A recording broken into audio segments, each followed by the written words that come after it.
Welcome to Anisha education centre YouTube channel. আজকের বিষয় হলো narration.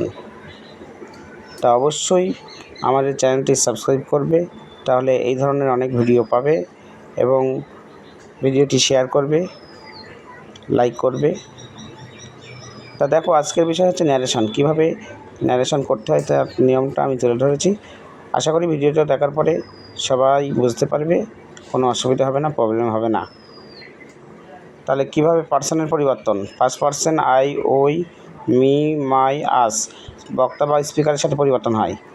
Second person you, your অবজেক্টের সাথে পরিবর্তন হয়।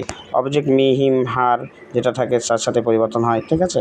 আর থার্ড পার্সন হি, সি, দে এর পরিবর্তন হয় না। এবার টেন্সের পরিবর্তন খুব সুন্দর করে একটা ছক আমি তোমাদের সামনে দিয়েছি।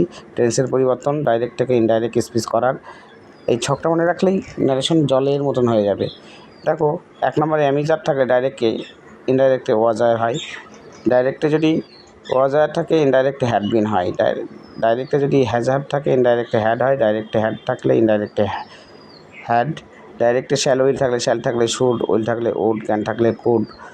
V1 থাকলে ডাইরেক্টে যদি V1 থাকে, ধরো ডু আছে, ডু থাকলে ডিড হবে, V2 হবে। V1 থাকলে V2 হয়, V2 থাকলে হ্যাড প্লাস V3 হয়। তারপরে টাইম ও প্লেসের পরিবর্তন হয়। তোমার আশা করি সবাই জানো, তবুও আমি তোমাদের সামনে তুলে ধরেছি। তো ছকের সাহায্যে দেখিয়েছি। নাও থাকলে দেন হয়, ডাইরেক্টে যদি নাও থাকে ইনডাইরেক্টে দেন।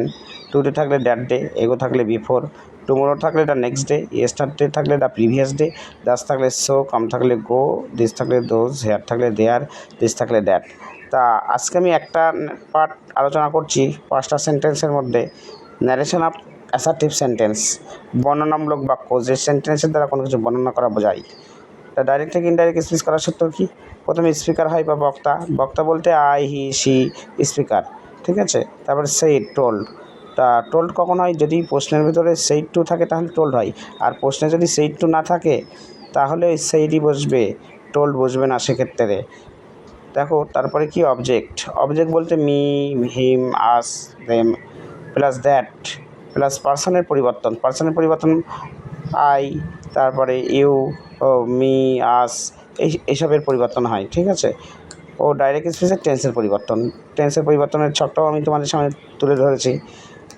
দেখো, আমি নিচে লিখে দিচ্ছি বিশেষজ্ঞ প্রশ্নের সেইড টু থাকলে উত্তর করার সময় টোল্ড বসে। প্রশ্ন চিরন্তন সত্য হলে ইনডাইরেক্ট স্পিচ করার সময় টেন্সের পরিবর্তন হয় না। চিরন্তন সত্য বলতে যেমন সূর্য পূর্ব দিকে ওঠে, মানুষ হয় মরণশীল, এগুলো হচ্ছে চিরন্তন সত্য, যাকে ইংরেজিতে ইউনিভার্সাল ট্রুথ বলা হয়।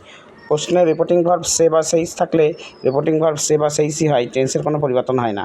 আমি সহজ 2-1টি উদাহরণের সাহায্যে তোমাদেরকে বোঝানোর চেষ্টা করছি। দেখো, 1 number, Ram says Ram says I am ill. তাহলে এখানে আমি স্পিকার রাম দিয়েছি, তারপরে সেইস আছে প্রশ্নে, সেইস থাকলে সেইসই হবে। তারপরে লিঙ্কার হিসেবে ড্যাট দিয়েছি। তারপরে দেখো, পার্সনের পরিবর্তন আই, ফার্স্ট পার্সন বক্তার পার্সন, বক্তাকে রাম, রাম ছেলের ক্ষেত্রে হি বসে, মেয়ের ক্ষেত্রে সি বসে, তাহলে হি বসলো। আর এম থাকলে বলেছিলাম না ওয়াজার বসে, তাহলে হি ওয়াজ ইল। তারপর Ram said to me I help the পোর, এখানে স্পিকার রাম, সেইড টু থাকলে টোল্ড বসে, তারপরে object me plus that plus I, first person বক্তার পার্সন, বক্তা রাম, রাম যেহেতু ছেলে তাহলে এখানে হি লিখবো। আর V2 থাকলে হ্যাড প্লাস V3 থাকে, তাহলে এখানে হেল্প V2 আছে, তাহলে had plus help the poor, তাহলে এখানে কী হলো? Ram told me that he had help the poor. তারপর পরের উদাহরণটা কি? He said I will do this, তাহলে he said that he would do that, he said that he would do that, this থাকলে দ্যাট হয়। ওয়েট ফর পার্ট 2 ভিডিও, এরপরে part 2 video পাবে। অবশ্যই আমাদের চ্যানেলটি সাবস্ক্রাইব করবে। ভিডিওটি এখানেই শেষ করলাম।